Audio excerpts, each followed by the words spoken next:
हम तो केवल अपनी कथाओं के माध्यम से एक ही कैंप, एक ही योजना चलाएंगे। जो जितने भी जवान बच्चे हैं, बहुएं हैं, बेटियां हैं, जितने भी भाई लोग हैं, उनको केवल एक ही नाटक भी करेंगे, कथा भी करेंगे, नाटक के माध्यम से समझाएंगे। केवल एक ही उद्देश्य। आज भी हमारे पास उस समय की पूरी फाइल पड़ी हुई है, पूरा न्यूज़ चैनल चंडीगढ़ का आया था उस टाइम पे यहाँ पे। तो हमने केवल एक ही बात को रखना है घर घर में जाके कि कितनी भी सेवा करो, कितना भी दान करो, केवल सबसे बड़ा अगर कर्म करना है तो माता पिता की सेवा करो। बस केवल माता पिता की सेवा। हमारा यही धर्म है, यही कर्म है, यही हमारा उपदेश है। ना तो हमसे कोई संस्था चलाई जाती है और ना हमसे केवल इतना है कि हम अपने परिवार को, अपने माता पिता को संभालें और दूसरों को यही ज्ञान दें कि तुम भी अपनी माता पिता की, सास ससुर की सेवा करो, जीवन धन्य हो जाएगा और आने वाली पीढ़ी भी मस्ती में जिएगी। आजकल आधा से ज्यादा परिवार पितृदोष से दुखी है। क्यों? क्योंकि जीते जी तो सेवा करी नहीं, मरने के बाद बोलते पंडित जी पिताजी के नाम से लंगर कर देता हूं। जिन माता पिता की सेवा करी न करी, तिन तीर्थ व्रत किया न किया, सब बराबर। जिन्होंने अपनी माता पिता की सेवा जीते जी नहीं की, उनके तीर्थ व्रत सब बराबर है हमारा। इसलिए अपना एक ही एजेंडा है, एक ही लक्ष्य है, एक ही उद्देश्य है कि घर घर में हर युवान को उनके माता पिता के प्रति जागरूक करना। क्योंकि आजकल सब लोग सेल्फ हो गए हैं, सेल्फ जीना चाहते हैं। हिमाचल, उत्तरांचल, दिल्ली, कलकत्ता, जयपुर, कहीं भी जाओ, बच्चे कहाँ हैं? बोले पंडित जी कभी कभार फोन आता है, बस। तो सभी से मेरा निवेदन है, जितने भी यहाँ पर हमारे भाई लोग, जवान बेटे, बहुएं, बेटियाँ, माताएं, अपने बुजुर्गों का खूब जीते जी सेवा करो। मरने के बाद सारे श्राद्ध भी सफल होंगे, सारा कर्म भी सफल होगा, सब कुछ सफल होगा हमारा, सब। तो ध्रुव को दर्शन देने के लिए भगवान गए। माता पिता की कथा सुना रहा था, यही चंडीगढ़ में भगवान आए, कहने लगे देखो तो मैं कैसा माता, क्योंकि देखो कभी भी किसी के सामने ये कहना कि बहन तू क्या भक्ति करती है, तेरे से ज्यादा तो फलानी सेक्टर वाली करती है, वो बहन बोलेगी एक बार मिल के आऊंगी कैसी करती करती। अरे बहन तूने क्या दान किया, अरे उस जगह जाना उस बहन ने तो ये कर दिखाया।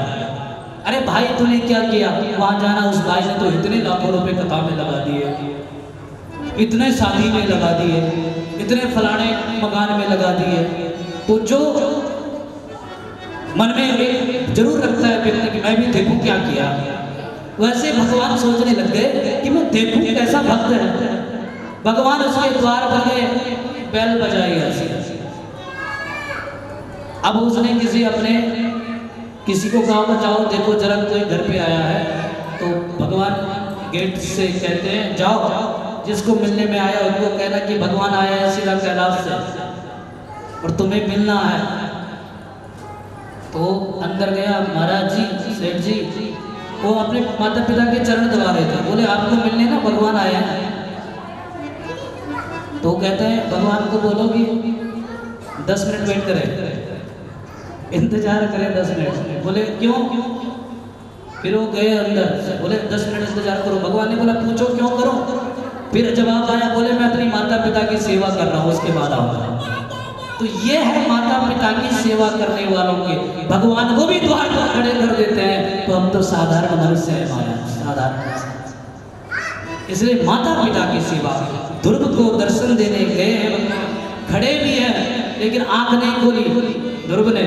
फिर भगवान ने अपने शरीर को बड़ा दिव्यमान किया, प्रकाशमान किया।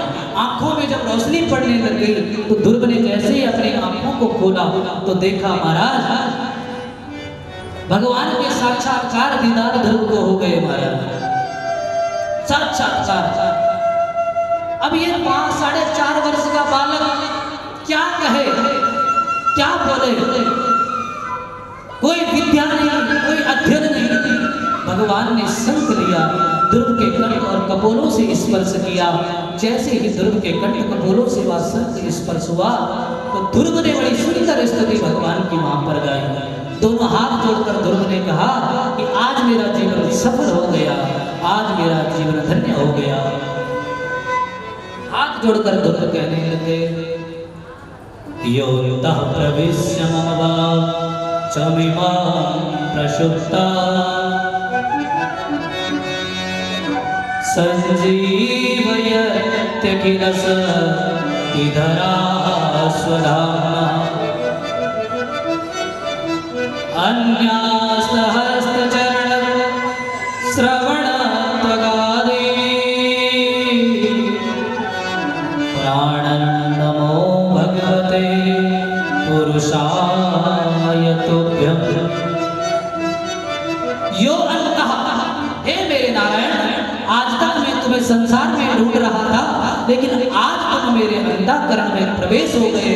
यो अंतः, आप मेरे हृदय में आ गए हो।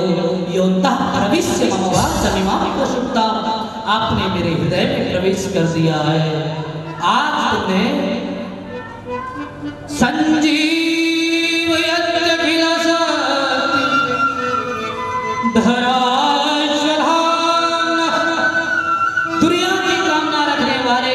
समस्त मनुष्यों को आप कुछ ना कुछ देते हैं।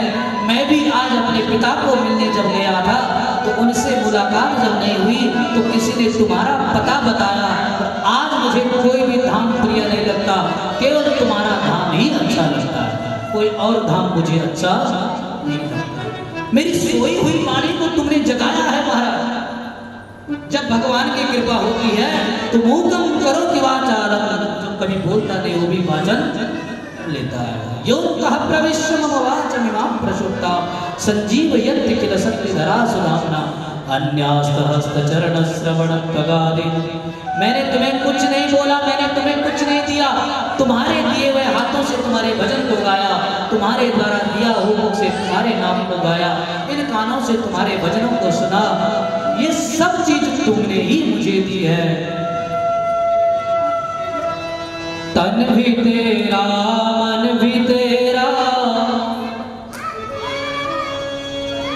ओ तन भी तेरा मन भी तेरा, मेरा क्या है लाडली, तेरा तुझको सौंपती है निशानी, तेरा तुझको सौंपती है निशानी आपकी। कौन है जिस पर नहीं है, इस पंडाल में कोई है, हाथ खड़े कर दो जिसके ऊपर भगवान की कृपा नहीं, हाथ खड़े कर दो। निर्मला दीदी तुम्हें पर नहीं कृपा भगवान की, ऐसा कौन है जिसके ऊपर कृपा नहीं है? तुम्हारे ऊपर बहुत कृपा है। एक गौमुख पैदल चलेगी हमारी निर्मला बहन, गौमुख पैदल चले गई, गंगोत्री में कथा में हमारे साथ गई और अकेले भाग गई गौमुख पैदल, और कहती है मेरे ऊपर कृपा नहीं है। बहुत कृपा है ठाकुर की तुम्हारे ऊपर।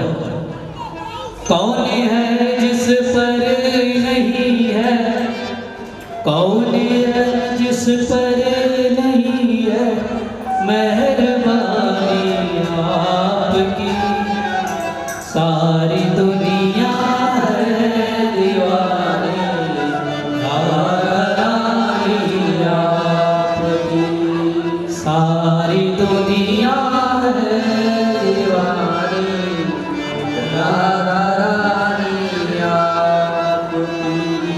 कौन है जिस पर नहीं है, कौन है जिस पर नहीं है मेहरबानी आपकी, सारी दुनिया है दीवानी राधा रानी आपकी, सारी दुनिया है दीवानी राधा रानी आपकी। जैसे गंगा और यमुना की धारा बहती भूमि, जैसे गंगा और यमुना की धारा बहती भूमि पर, वैसे ही बहती है ममता राधा रानी।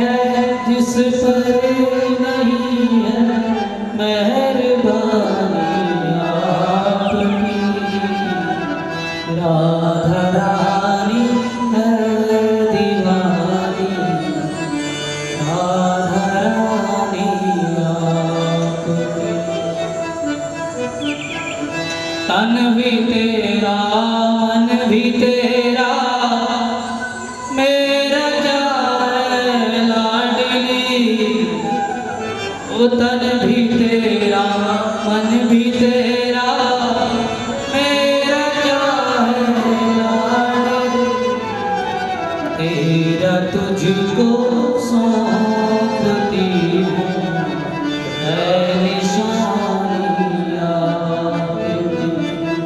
तेरा तुझको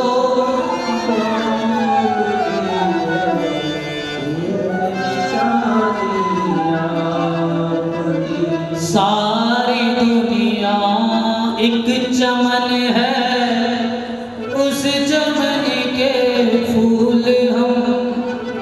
आज हमारे यहाँ इतना सुंदर डेकोरेट हमारे अपने ये छोटी अंजलि, इसके नाम क्या है, अंजलि के साथ जो आई थी साक्षी, कंचन, हाँ कंचन, अंजलि और नए गांव से हमारी बहन पूनम, संगीता बहन, ये पता नहीं कब आई कभी इन्होंने ये सब सजाया। बोले ठाकुर जी आ रहे हैं ना भाई, आज कुछ ना कुछ होना चाहिए। मैंने कहा वाह, सारी दुनिया एक चमन है, उस चमन के फूल हम। कौन सा फूल भगवान को अच्छा लग जाए, ध्यान रखना मेरी बात को।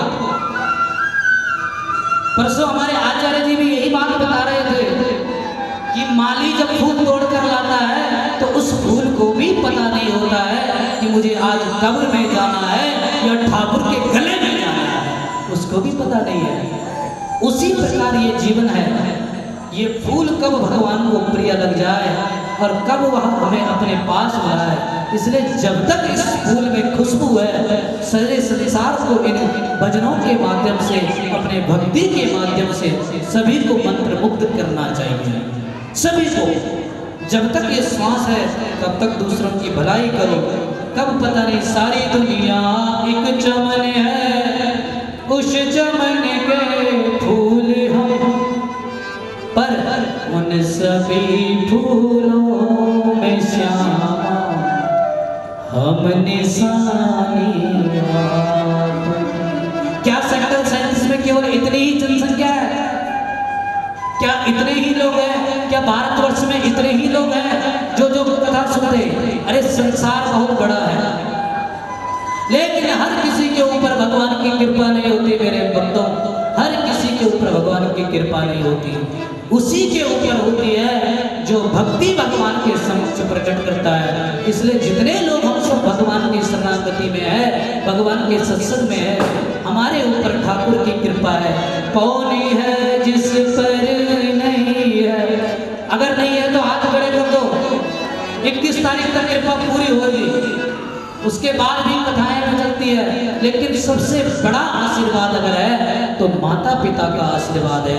और ये कथा जो हमने शुरू की थी, इसका पहला उद्देश्य यही है कि श्राद्ध में जीते जी हम कथा में यही कहेंगे कि अपने माता पिता की सेवा करो। मरने के बाद उनके निमित्त जो भी दान पुण्य करना है उसके लिए भी यहाँ पर सारी व्यवस्था है। अधिक से अधिक संख्या में खूब सेवा अपनी माता पिता की सब लोग करें। मेरी व्यासपीठ केवल इतना ही कहती है। ध्रुव ने भगवान को प्रणाम किया, उनको ध्रुव मंडल में भगवान ने स्थान दिया। और उसके बाद हमारे यहाँ कथा आती है जड़ भरत की, अजामिल की कथा भी आपने कई बार सुनी। इसने भी जीवन भर पाप किया, अंत में नारायण बोला और नारायण बोलने से पूरा जीवन धन्य हो गया। उसके बाद हमारे यहाँ कथा 7वें स्कंद में हिरण्यकश्यपु, हिरण्याक्ष का जो भाई है, हिरण्यकश्यपु की पत्नी का नाम है कयादु। और ये हिरण्यकश्यपु जो है भगवान विष्णु को अपना शत्रु मानता है, और कयादु के गर्भ से जो बालक जन्म लेता है वह हमारे विष्णु को अपना परमात्मा मानता है। बेटा मानता है भगवान को और पिता मानता है भगवान को शत्रु। बस इसी बीच में जो ये हमारा मन है, इस मन में भी दो प्रकार की बातें हैं। जैसे हिरण्यकश्यपु तो मानता है शत्रु, लेकिन बेटा मानता है भगवान को अपना परम पिता, यानी कि जो भगवान है। प्रहलाद को मानते हैं अपना शिष्य, अपना भक्त, और ये जो हिरण्यकश्यपु है ये शत्रु मानता है, क्योंकि इसने साधना की, तपस्या की और वरदान मांगा। भगवान से कि मुझे ऐसा वरदान दो, न मैं जल से मरूं, न थल से मरूं, न आकाश में मरूं, न पाताल में मरूं, न दाएं मरूं, न बाएं मरूं, न अस्त्र से मरूं, न शस्त्र से मरूं, न दिन मरूं, न रात मरूं, न हाथ से मरूं, न किसी की से भी ना मरूं, महीनों में भी किसी दिन ना मरूं, हफ्ते में नहीं, महीनों में। इसके लिए दूसरा महीना भगवान है, जिसको हम मलमास कहते हैं ना, एक अधिक मास, तो ये तब से ही पड़ा है। कहा मैं किसी से न मरूं, न देव से मरूं, न दानव से मरूं, न मनुष्य से मरूं, न राक्षस से मरूं, किसी से न मरूं।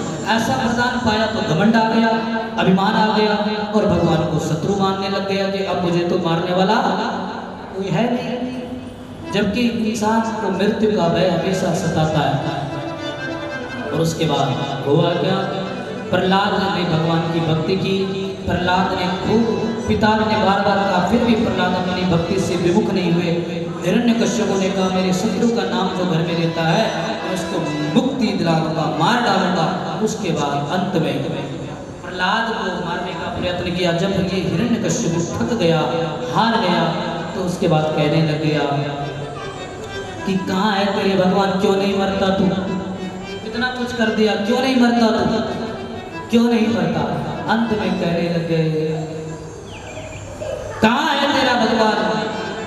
तो ये प्रहलाद को जब बोले इस खंबे में है तेरा भगवान क्या, तो प्रहलाद ने कहा हाँ, यज्ञ भी मेरा भगवान, तक भी भगवान, यज्ञ तक अत्र तत्र सर्वत्र, हर जगह है मेरा भगवान।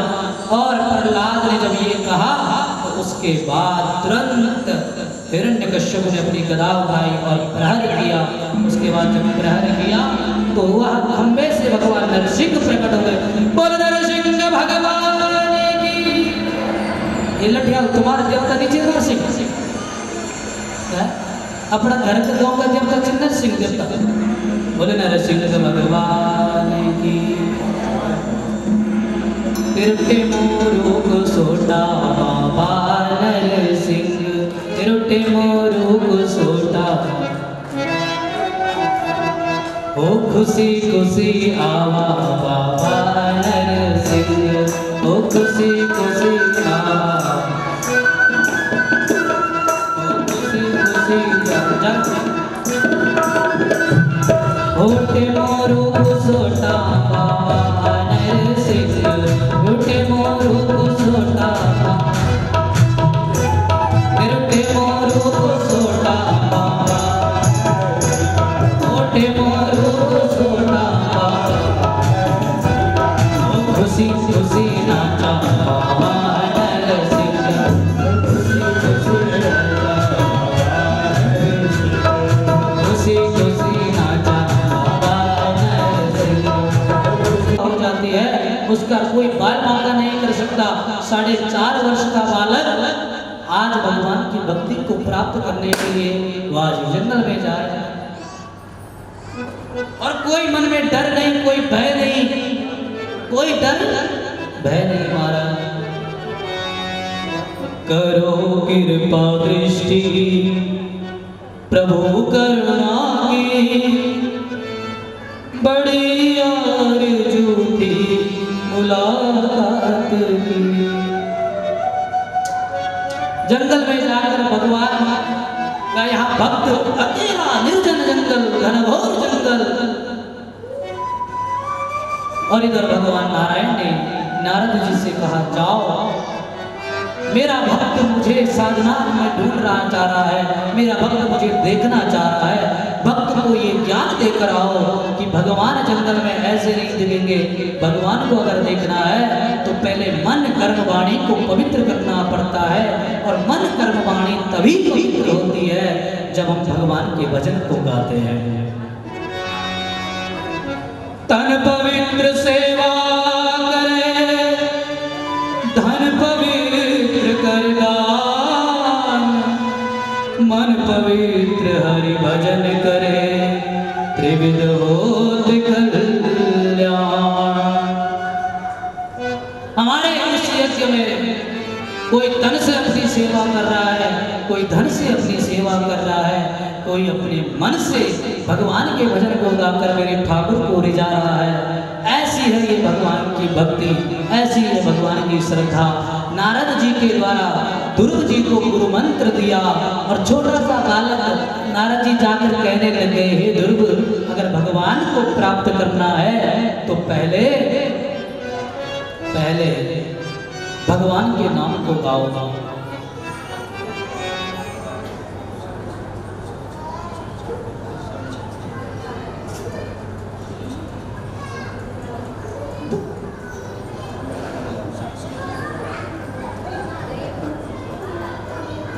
भगवान की साधना के लिए ये ध्रुव आज गया है। और देखो गुरु मंत्र किसने दिया? नारद जी ने। और हमारे यहाँ नारद जी जिसको एक बार गुरु मंत्र दे देते हैं, जिसको नारद जी दर्शन दे देते हैं, उसको भगवान के दर्शन अवश्य होते हैं। अगर आपको कथा आपने कई सुनी होगी तो देखना, जहाँ जहाँ नारद जी के दर्शन हुए वहाँ वहाँ उनको भगवान की दर्शन भी हुए। इसलिए नारद जी ने गुरु मंत्र दिया और कहने लगे कि तुम केवल इसी नाम को जपो, ओम नमो भगवते वासुदेवा। ये द्वादश नाम का जो अक्षर है ये हमें समस्त प्रकार का सुख, ऐश्वर्य, प्रतिष्ठा, दया, धर्म सब कुछ दिला देता है हमारा इस मंत्र। और ध्रुव 5-4.5 वर्ष का बालक बोल नहीं पा रहा है, पहले तोतला होके बोला है, लेकिन धीरे धीरे जब नारद जी ने सिखाया तो ये एक अंगुष्ठ, ये पैर का जो अंगूठा है, अंगूठा, एक अंगूठे पर ऐसी मुद्रा में ध्रुव ने भगवान की कठोर साधना की और कहने लग गया, ओम नमो भगवते वासुदेवाय, ओम नमो भगवते वासुदेवाय, ओ वासुदेवाय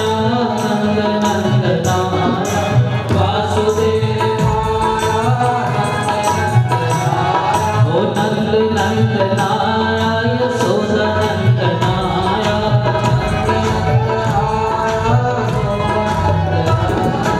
ओम नमो भगवते वासुदेवाय, ओम नमो भगवते वासुदेवाय, ओम नमो भगवते वासुदेवाय,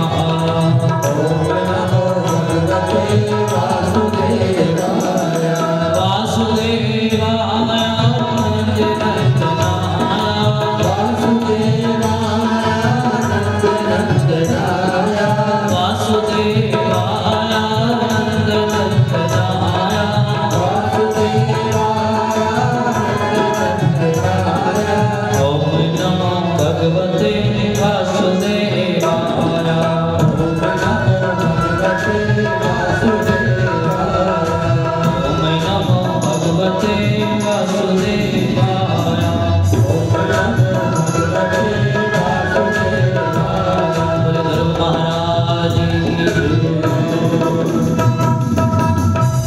देखो ऐसी साधना ध्रुव ने भगवान को प्राप्त करने के लिए की। पहले मैंने ध्रुव ने जंगल के जो फल है उसको खाया, दूसरे मैंने फल भी बंद कर दिया, केवल पानी, फिर पानी भी बंद कर दिया, तीसरे मैंने केवल पत्तों को खाया, पत्तों को भी बंद कर दिया, चौथे मैंने सब बंद करके ध्रुव ने ऐसी कठोर साधना की कि श्वास को ही रोक डाला महाराज, श्वास रोक डाली ध्रुव ने। अपनी श्वास को रोक कर ध्रुव ने साधना प्रारंभ की और यहाँ ध्रुव की श्वास नहीं रुकी महाराज, पूरी सृष्टि की श्वास रुक गई, पूरी सृष्टि की श्वास रुक गई महाराज। और इधर सभी देवता लोग कह रहे हैं कि भगवान नारायण को जाओ, तुम्हारा भक्त तुम्हें पुकारता है, जाओ उनको दर्शन दो, नहीं तो सृष्टि में हाहाकार मच जाएगा, सृष्टि में हाहाकार मच जाएगा। भगवान नारायण लक्ष्मी के कहने पर ध्रुव को दर्शन देने के लिए गए और ध्रुव के समक्ष खड़े भी रहे, लेकिन ध्रुव ने फिर भी आंखें नहीं खोली। एक छोटी सी कथा सुनाता हूं आपको। एक बार भगवान इस धरती पर आए, दुनिया वालों ने, नारद जी ने भगवान के कानों में बड़ी तारीफ की कि चंडीगढ़ का जो सेक्टर है वहाँ एक ऐसा भक्त है जो अपनी माता पिता की सेवा में ही लगा रहता है, दुनिया वालों को कुछ समझता ही नहीं है। जब देखो तब वह अपने माता पिता की सेवा करता है। कोई उसके घर में प्रधानमंत्री चले जाए, मंत्री चले जाए, कोई भी चले जाए, उसे किसी से कुछ लेना देना नहीं है। तो भगवान ने सोचा कैसा भक्त है रे माता पिता का ये कलयुग में। आजकल हमारा जो हम देखते हैं कथाओं के माध्यम से भी जाना होता है, वैसे भी मिलना होता है, शादी ब्याह में भी जाना होता है, रिश्ते नाते भी होते हैं, सब कुछ होता है। तो जहाँ भी जाओ तक बुढ़े बुढ़िया सब रोने लगे, सेकुलर, हर कोई सेल्फ रहना चाहता है। मैं, मेरी परिवार, मेरे बच्चे, मैं, मेरी बीवी, मेरे बच्चे, भाई माता पिता कहाँ हुए? हर कोई चाहता है कि मैं, मेरा परिवार। तो यहीं पे 2013 में जब कथा हुई तो अपने बिमला रावत जी का जो बेटा है सोहन रावत जी, वो न्यूज़ में बड़ी खबरें लगवाते थे हमारी, बीच में अभी भी लगवाई उन्होंने। तो उन्होंने भी यहाँ पे एक पूरे मैक लेके यहाँ पे हमको बोला, पंडित जी बोलो, अगर भविष्य में तुम्हें कुछ सामाजिक कार्य करना हो तो क्या करोगे? कोई कुछ कर रहा है, कोई अनाथ आश्रम चला रहा है, कोई गौशाला चला रहा है, कोई कुछ, तुम क्या करोगे? मैंने कहा भाई आश्रम तो हमसे चलेंगे नहीं, हम तो केवल अपनी कथाओं के माध्यम से एक ही कैंप, एक ही योजना चलाएंगे। जो जितने भी जवान बच्चे हैं, बहुएं हैं, बेटियां हैं, जितने भी भाई लोग हैं, उनको केवल एक ही नाटक भी करेंगे, कथा भी करेंगे, नाटक के माध्यम से समझाएंगे। केवल एक ही उद्देश्य। आज भी हमारे पास उस समय की पूरी फाइल पड़ी हुई है, पूरा न्यूज़ चैनल चंडीगढ़ का आया था उस टाइम पे यहाँ पे। तो हमने केवल एक ही बात को रखना है घर घर में जाके कि कितनी भी सेवा करो, कितना भी दान करो, केवल सबसे बड़ा अगर कर्म करना है तो माता पिता की सेवा करो, बस केवल माता पिता की सेवा। हमारा यही धर्म है, यही कर्म है, यही हमारा उपदेश है। ना तो हमसे कोई संस्था चलाई जाती है और ना हमसे केवल इतना है कि हम अपने परिवार को, अपने माता पिता को संभालें और दूसरों को यही ज्ञान दें कि तुम भी अपनी माता पिता की, सास ससुर की सेवा करो, जीवन धन्य हो जाएगा और आने वाली पीढ़ी भी मस्ती में जिएगी। आज तक आधा से ज्यादा परिवार पितृ दोष से दुखी है। क्यों? क्योंकि जीते जी तो सेवा करी नहीं, मरने के बाद बोलते पंडित जी पिताजी के नाम से लंगर कर देता हूँ। जिन माता पिता की सेवा करी न करी, तिन तीर्थ व्रत किया न किया, सब बराबर। जिन्होंने अपने माता पिता की सेवा जीते जी नहीं की, उनके तीर्थ व्रत सब बराबर है हमारा। इसलिए अपना एक ही एजेंडा है, एक ही लक्ष्य है, एक ही उद्देश्य है कि घर घर में हर युवान को उनके माता पिता के प्रति जागरूक करना। क्योंकि आजकल सब लोग सेल्फ हो गए हैं, सेल्फ जीना चाहते हैं। हिमाचल, उत्तरांचल, दिल्ली, कलकत्ता, जयपुर, कहीं भी जाओ, बच्चे कहाँ हैं? बोले पंडित जी कभी कभार फोन आता है, बस। तो सभी से मेरा निवेदन है, जितने भी यहाँ पर हमारे भाई लोग, जवान बेटे, बहुएं, बेटियाँ, माताएं, अपने बुजुर्गों का खूब जीते जी सेवा करो।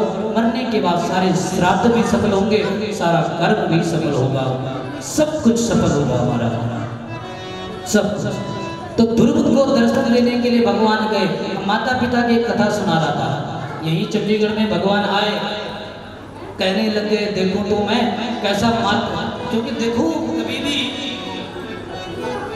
किसी के सामने ये कहना कि बहन तू क्या भक्ति करती है, तेरे से ज्यादा तो फलानी सेक्टर वाली करती है, वो बहन बोलेगी एक बार मिल के आऊंगी कैसी करती है।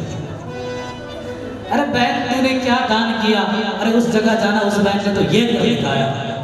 अरे भाई तूने क्या किया, वहां जाना उस भाई ने तो इतने लाखों रुपए कथा में लगा दिए, इतने शादी में लगा दिए, इतने फलाने मकान में लगा दिए। तो जो मन में जरूर रखता है व्यक्ति कि मैं भी देखूं क्या किया, वैसे भगवान सोचने लग गए कि मैं देखूं कैसा भक्त है। भगवान उसके द्वार पर गए, बैल बजाई ऐसी। अब उसने किसी को कहा जाओ देखो जरा कोई घर पे आया है, तो भगवान गेट से कहते हैं जाओ, जिसको मिलने में आया उनको कहना कि भगवान आया है सीधा कैलाश से और तुम्हें मिलना है। तो अंदर गया, महाराज जी, सेठ जी, वो अपने माता पिता के चरण दबा रहे थे, बोले आपको मिलने ना भगवान आया है। तो वो कहते हैं भगवान को बोलो कि 10 मिनट वेट करें, इंतजार करें 10 मिनट। बोले क्यों? फिर वो गए अंदर, बोले 10 मिनट इंतजार करो। भगवान ने बोला पूछो क्यों करो? फिर जवाब आया, बोले मैं अपनी माता पिता की सेवा कर रहा हूँ, उसके बाद आऊँगा। तो ये है माता पिता की सेवा करने वालों के, भगवान को भी द्वार पर खड़े कर देते हैं। तो हम तो साधारण मनुष्य हैं माया, साधारण। इसलिए माता पिता की सेवा, ध्रुव को दर्शन देने गए हैं, खड़े भी हैं लेकिन आंख नहीं खोली ध्रुव ने। फिर भगवान ने अपने शरीर को बड़ा दिव्यमान किया, प्रकाशमान किया। आंखों में जब रोशनी पड़ने लग गई तो ध्रुव ने जैसे ही अपनी आंखों को खोला तो देखा महाराज भगवान के साक्षात्कार दीदार ध्रुव को हो गए महाराज, साक्षात्कार। अब ये 4.5 वर्ष का बालक क्या कहे, क्या बोले? कोई विद्या नहीं, कोई अध्ययन नहीं। भगवान ने संक लिया, ध्रुव के कंठ और कपोलों से स्पर्श किया। जैसे ही ध्रुव के कंठ कपोलों से वह संक स्पर्श हुआ तो ध्रुव ने बड़ी सुंदर स्तुति भगवान की वहां पर गाई। दोनों हाथ जोड़कर ध्रुव ने कहा कि आज मेरा जीवन सफल हो गया, आज मेरा जीवन धन्य हो गया। हाथ जोड़कर ध्रुव कहने लगे योऽन्तः प्रविश्य मम वाचमिमां प्रसुप्ता संजीवयत्य किल शक्तिधरा स्वधाम्ना अन्यास्तहस्तचरण श्रवणत्वगादि प्राणं नमो भगवते पुरुषाय तुभ्यं। यो अंतः, हे मेरे नारायण, आज तक मैं तुम्हें संसार में ढूंढ रहा था लेकिन आज तुम मेरे अंतःकरण में प्रवेश हो गए। यो अंतः, आप मेरे हृदय में आ गए हो। योऽन्तः प्रविश्य मम वाचमिमां प्रसुप्तां, आपने मेरे हृदय में प्रवेश कर दिया है। आज तुमने संजीवयत्य किल शक्तिधरा स्वधाम्ना, दुनिया की कामना रखने वाले समस्त मनुष्यों को आप कुछ ना कुछ देते हैं। मैं भी आज अपने पिता को मिलने जब गया था तो उनसे मुलाकात जब नहीं हुई तो किसी ने तुम्हारा पता बताया। आज मुझे कोई भी धाम प्रिय नहीं लगता, केवल तुम्हारा धाम ही अच्छा लगता है, कोई और धाम मुझे अच्छा नहीं लगता। मेरी सोई हुई वाणी को तुमने जगाया है महाराज। जब भगवान की कृपा होती है तो मूकम करो कि वाचारम, जो कभी बोलता नहीं वो भी वाचन लेता है। योऽन्तः प्रविश्य मम वाचमिमां प्रसुप्तां संजीवयत्य किल शक्तिधरा सुधाम्ना अन्यास्तहस्तचरण श्रवणत्वगादि। मैंने तुम्हें कुछ नहीं बोला, मैंने तुम्हें कुछ नहीं दिया, तुम्हारे दिए हुए हाथों से तुम्हारे भजन को गाया, तुम्हारे द्वारा दिया हुआ मुख से तुम्हारे नाम को गाया, इन कानों से तुम्हारे भजनों को सुना। ये सब चीज तुमने ही मुझे दी है। तन भी तेरा मन भी तेरा, ओ तन भी तेरा मन भी तेरा, मेरा क्या है लाडली, तेरा तुझको सौंपती है निशानी, तेरा तुझको सौंपती है निशानी। कौन है जिस पर नहीं है, इस पंडाल में कोई है हाथ खड़े कर दो जिसके ऊपर भगवान की कृपा नहीं, हाथ खड़े कर दो। निर्मला दीदी तुम्हें पता नहीं कृपा भगवान की, ऐसा कौन है जिसके ऊपर कृपा नहीं है? तुम्हारे ऊपर बहुत कृपा है। एक गौमुख पैदल चलेगी हमारी निर्मला बहन, गौमुख पैदल चले गई, गंगोत्री में कथा में हमारे साथ गई और अकेले भाग गई गौमुख पैदल, और कहती है मेरे ऊपर कृपा नहीं है। बहुत कृपा है ठाकुर की तुम्हारे ऊपर। कौन है जिस पर नहीं है, कौन है जिस पर नहीं है मेहरबानी आपकी,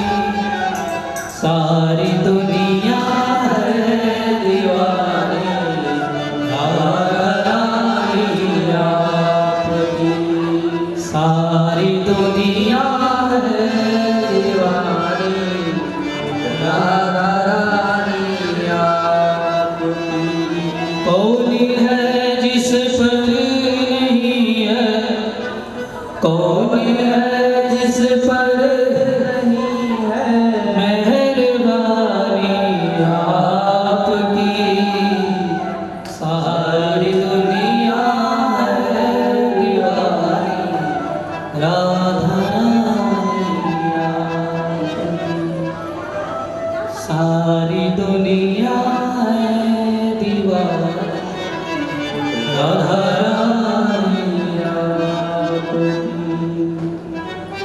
जैसे गंगा और यमुना की धारा बहती भूमि, जैसे गंगा और यमुना की धारा बहती भूमि पर, वैसे ही बहती है ममता राधा रानी आपकी, वैसे ही बहती है ममता राधा रानी आपकी। कौन है जिस पर नहीं है, कौन है जिस पर नहीं है मेहरबानी आपकी, राधा रानी है दीवानी राधा रानी आपकी।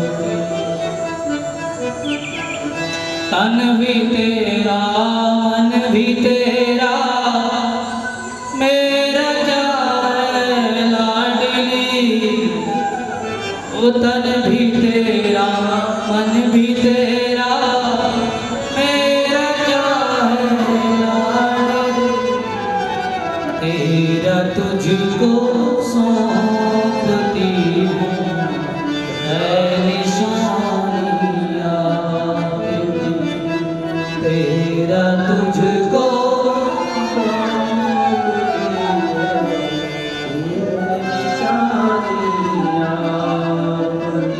सारी दुनिया एक चमन है, उस चमन के फूल हम। आज हमारे यहाँ इतना सुंदर डेकोरेट हमारे अपने ये छोटी अंजलि, इसके नाम क्या है, अंजलि के साथ जो आई थी साक्षी कंचन, हाँ कंचन अंजलि और नए गांव से हमारी बहन पूनम संगीता बहन, ये पता नहीं कब आए, कब इन्होंने ये सब सजाया। बोले ठाकुर जी आ रहे हैं ना भाई, आज कुछ ना कुछ होना चाहिए। मैंने कहा वाह, सारी दुनिया एक चमन है, उस चमन के फूल हम। कौन सा फूल भगवान को अच्छा लग जाए, ध्यान रखना मेरी बात को।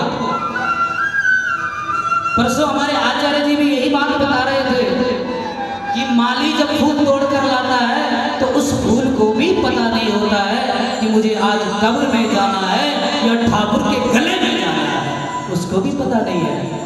उसी प्रकार ये जीवन है, ये फूल कब भगवान को प्रिय लग जाए और कब वह हमें अपने पास लाए।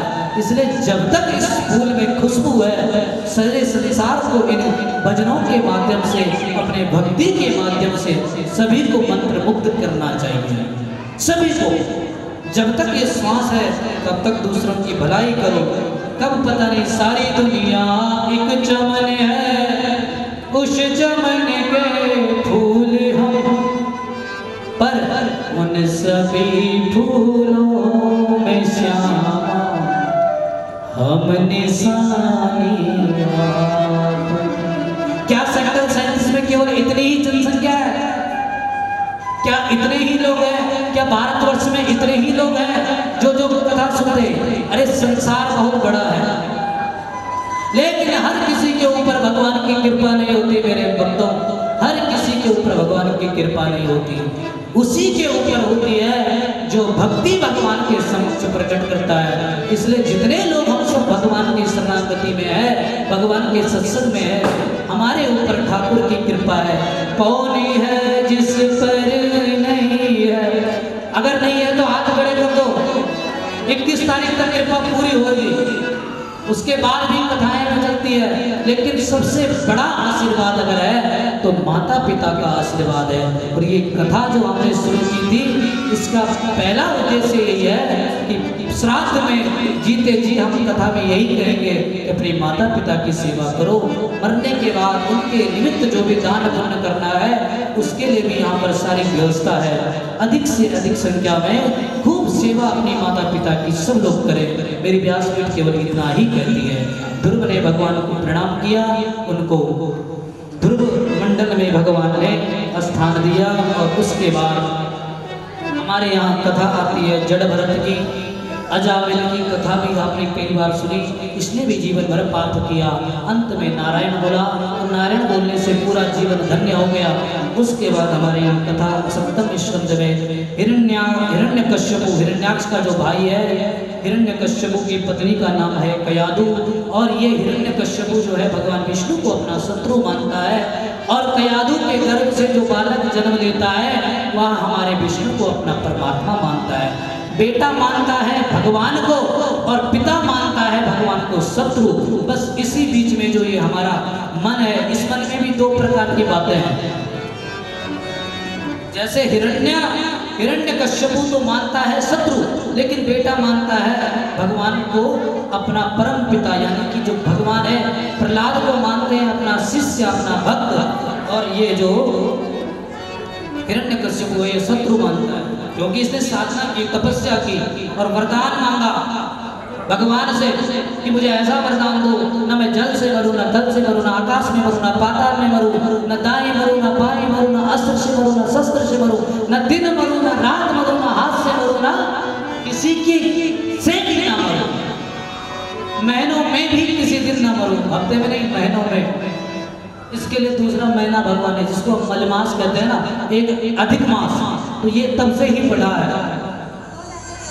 कहा मैं किसी से न मरूं, न देव से मरूं, न दानव से मरूं, न मनुष्य से मरूं, न राक्षस से मरूं, किसी से न मरूं। ऐसा वरदान पाया तो घमंड आ गया, अभिमान आ गया और भगवान को शत्रु मानने लग गया कि अब मुझे तो मारने वाला कोई है नहीं। जबकि इंसान को मृत्यु का भय हमेशा सताता है। और उसके बाद हुआ क्या, प्रहलाद ने भगवान की भक्ति की। प्रहलाद ने खूब, पिता ने बार बार कहा, फिर भी प्रहलाद अपनी भक्ति से विमुख नहीं हुए। हिरण्यकश्यप ने कहा मेरे शत्रु का नाम जो घर में रहता है मैं उसको मुक्ति दिलाऊंगा, मार डालूंगा। उसके बाद अंत में प्रहलाद को मारने का प्रयत्न किया। जब ये हिरण्यकश्यप थक गया, हार गया, तो उसके बाद कहने लग गया कि कहाँ है तेरे भगवान, क्यों नहीं मरता तू, इतना कुछ कर दिया क्यों नहीं मरता तू, क्यों नहीं मरता। अंत में कहने लग गए कहाँ है तेरा भगवान। तो ये प्रहलाद को जब बोले इस खंबे में है तेरा भगवान क्या, तो प्रहलाद ने कहा हाँ, यज्ञ भी मेरा भगवान, तक भी भगवान, यज्ञ तक अत्र तत्र सर्वत्र, हर जगह है मेरा भगवान। और प्रहलाद ने जब ये कहा तो उसके बाद तुरंत हिरण्यकश्यप ने अपनी गदा उठाई और प्रहर किया। उसके बाद जब प्रहर किया तो वह खंबे से भगवान नरसिंह प्रकट हो गए। बोल नरसिंह भगवान की। ये लठिया तुम्हारा देवता नीचे नरसिंह, अपना घर के गाँव का देवता नरसिंह देवता। बोले नरसिंह भगवान की। तिरुटे मोरू को सोटा बाबा नरसिंह, तिरुटे मोरू को सोटा,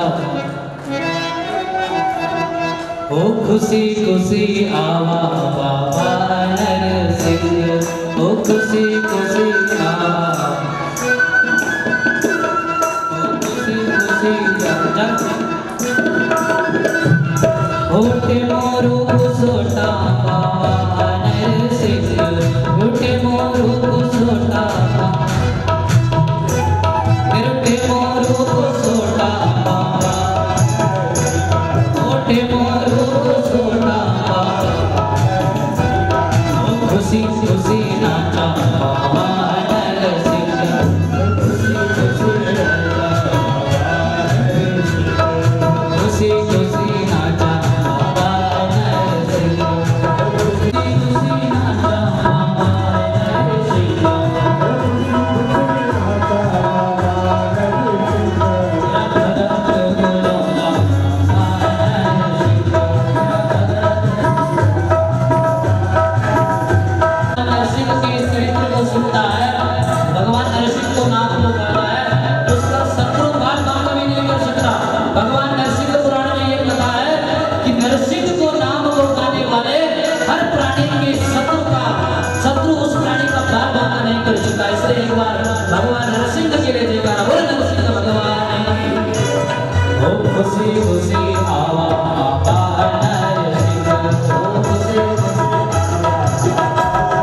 हमारे यहाँ भागवत की जो कथा है बड़ी विस्तार है, बड़ी लंबी कथा है, क्योंकि इस कथा के लिए क्या है, समय चाहिए, इस कथा को सुनने के लिए वक्त चाहिए।